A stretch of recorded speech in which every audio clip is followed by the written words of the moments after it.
Ako nga po pala si Jacinto Terentino Cruz Jr. 75 years old na ako.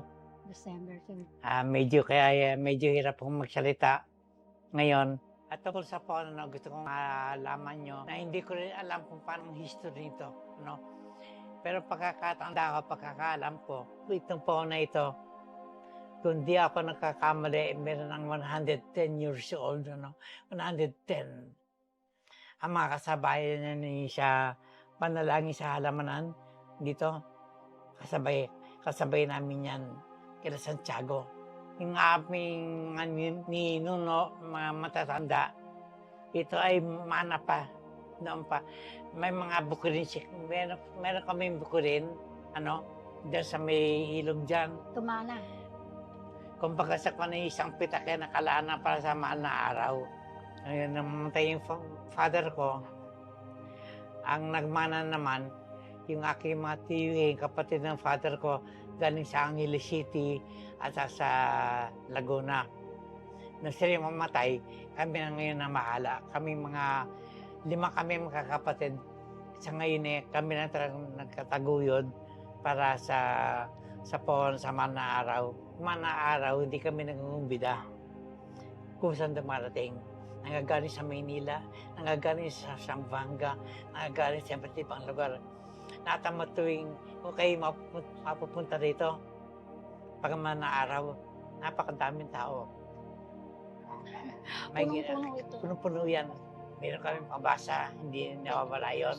Magsisimula kami ng Huwebes ng madaling araw, matatapos kami ng Friday, madaling araw. Kung minsan naman 5 o'clock. bago alas 12 ng ating gabi, natatapos namin yung pambasa. Hindi ko nangungumbida. Sabi na dumarating, mga matatanda. Pero lately, mga kabataan na napunta rito. Kasi Yung mga matatanda wala na, hindi na kaya. At saka itong kapag mahal na araw, ang preparation na ginagawa namin, napakatindi. Sa totoo lang sa next week, ilalabas ko na yung karo. 1 month. Kasi hindi 1 month. Una, kasolo ko. Nag-iisa lang ako. nag-aasin. Yung mga anak ko, hindi ko makatulong gawa nung may mga pasok. Kaya gano'n ang ginagawa ko. Yung 1 month na nakalabas na ng karo. Pero may mga sila, may magugulat ka, mga dumadating yung tutulong. Tapos pag Mga helper. meron din, nang buhay pa yung mga matatanda, kanya-kanyang assignments. Mga tiyahin ko, meron nangangasiwa sa pagluluto, meron akong tiyahin na nangangasiwa sa pamamalengke. Yung mother ko sa bahay, paglilinis. Yung father ko siyang bahala sa generator. Tapos yung tiyuhin ko siyang bahala sa bulaklak na nagagaling lahat sa Baguio. Taon-taon yun. Taon-taon yung panata. Hanggang sa mamatay na. Yung anak naman tiyuhin ko na sa ngayon na nasa Angeles City, pumunta rito sa isang araw sa bahay. Sabi nila, sagot nila yung bulaklak sa Martes Santo, Merkules at saka Biyernes Santo. Pagkatapos, sinagot nila yung paggawa ng bagong saya ng karo. Lahat. Tapos sagot nila yung sa ibang ilaw, babaguhin nila. Kung sa madalit sabi, napaginipan nila yung phone, napaginipan nila yung kanilang magulang na para bang malabas daw na hindi kami napupunta sa baliwag. Nagparamdam ngayon yung mga magulang nila. Nagparamdam. Itong phone, saka yung karo, dyan nakalagak sa pangatong bahay. Maliit lang kasi bilig yung karo, napakaliit lang Kumbaga sa kanya dyan na ilagak sa matatanda. Kaya naman napunta sa amin, kami nangangalaga palagi. Ganoon.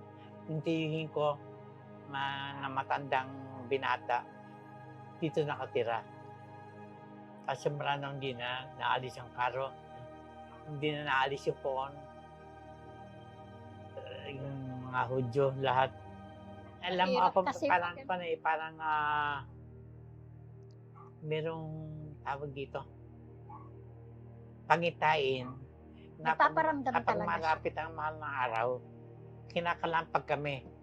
Oh, sabi ni, Hoy, sa isang linggo, labas mo na yung karo.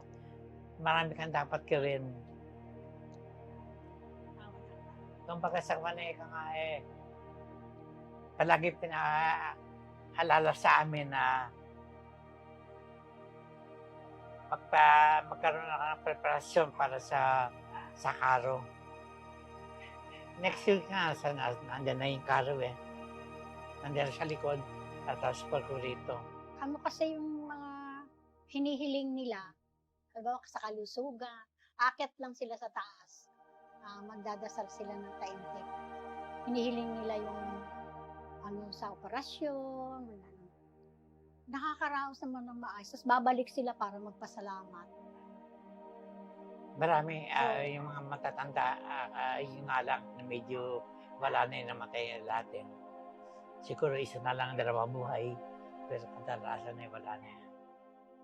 Ngayon nga lang kasi nga yung kapatid niya may sakit, si Dico, nasa Canada ngayon. Isa rin yung sa talagang sumusuporta sa mga pagkain, sila basta siya ang bahala sa pagkain, pag-grocery, hindi na kami namumroblema siya lang. May sakit nga siya ngayon. Sabi niya, Mary Ann, patuloy mo akong pagdasal sa mahal na senyor. Sabi niya, alam mo, pag ako nagdadasal doon, kinikilabutan ako, parang nanlalamig ako. Parang Iba pakiramdam mo. Iba ang pakiramdam mo Kaharap po si Jesus Christ. Taimtim ka nagdadasal sa Noon kanya. binabakan dito. Ano lang, sa may tabi dyan. Iba pakiramdam mo. Iba Nakasama. pakiramdam. Palagi mo siyang nakikita. Palagi mo siyang ewan ko. Kasi ang iisipin mo, hindi ba, imahin lang siya. Pero yung tuon mo, yung nasa taas, na bumababa para sa kanya. Yun ang iniisip ko pag nagdadasal ako sa kanya. Kaya para bang, iba nanlalamig ka. Tapos sabi ko, parang gumagalaw pa yung kasi nakaganyan siya, parang gumalaw ba? Kung gano'n. O baka lang ka ko, Kasi parang gumagal-ganon. Yung mga anak ko, yun. Palagi na napagkinipan na nakita na si Jesus Christ nagalakad. Palaging may nangyayari.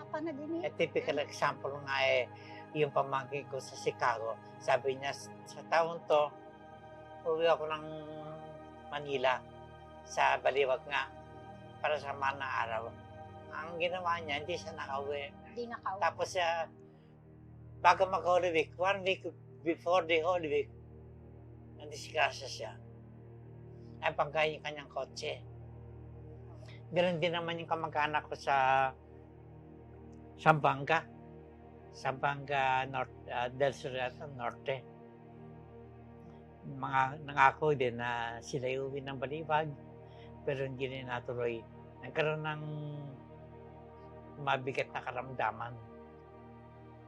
Sabi ko nga, kung meron kang gustong gawin sa mahal na senyor, gusto mo siyang makita, wag kang mangako na uwi ka rito para makasama mo siya. Dumating ka, darating ka, pero kami mangangako ka, mahirap.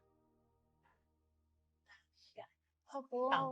Sasabihin sa akin na walang halong pagsisisi, walang halong habang sabi ko nga siya, habang buhay pa. Yung Hindi namin pamimigay. pagod na pagod kaming lahat. Sabi nga ng mga Pero anak hindi mo ko, mararamdaman yung pagod na sabi ng mga anak ko, wala kang hindi masaya. na pamimigay. Kunwari, mawala kami sa mundong ibabaw na ito. Sila ang mag-take over. Sila, Paulo. Sila. Mayroon listahan sila kung ano ihahanda. Nakinabasa ko sa GC nila Kaya ganito, ganyan. Nag-uusap na sila magkakapatid. Ngayon, sa taong to, palibasa ako, hindi na gano'ng mga kilos. Kaya gumagawa sa mga listahan, mga punch list. ito ang dapat gawin, ito ang dapat lutuin, ganyan. Kaya, Pa- kumbaga sa kanila, sige, Mapapaganda habang yung buhay ka karo. pa. Oo. Yung ilaw, kung paano yung isang anak ko namang babae ang bahala sa ilaw. Kaya ngayon ang ganda ng ilaw ng Mahal na Senior eh. Ang masasabi ko lang, ako yung natutuwa at yung phone na ito, hindi na ialis sa bahay pag nandito. Natutuwa ako, buhay pa kami, dito siya. Nahihirapan din naman kami sa pangasiwa ng karo. Sa amin, kahit paano, talagang Bayrara. dinadaos namin. Sabi nga ng kapatid ko na hanggat buhay tayo, hanggat kaya natin, idaos natin. Hindi mo pwedeng yung mahal na araw ay sa walang bahala. Pero hindi pa rin nawawala yung sakripisyo. Andoon pa rin yung sakripisyo. Hindi dahil sa nakasaya ka o andun pa rin yung sakripisyo. Andun pa rin yung penitensya o hindi nawawala yung yun. Kumbaga sa kanila nga ang Holy Week, sasabihin natin minsan lang sa isang taon, pero talaga pinaghahandaan. Saka siguro nakita nyo, dinadayo ang baliwag pagdating sa mahal na araw. Hindi lang Pilipino, iba't ibang nation makikita mo. Dinadayo talaga.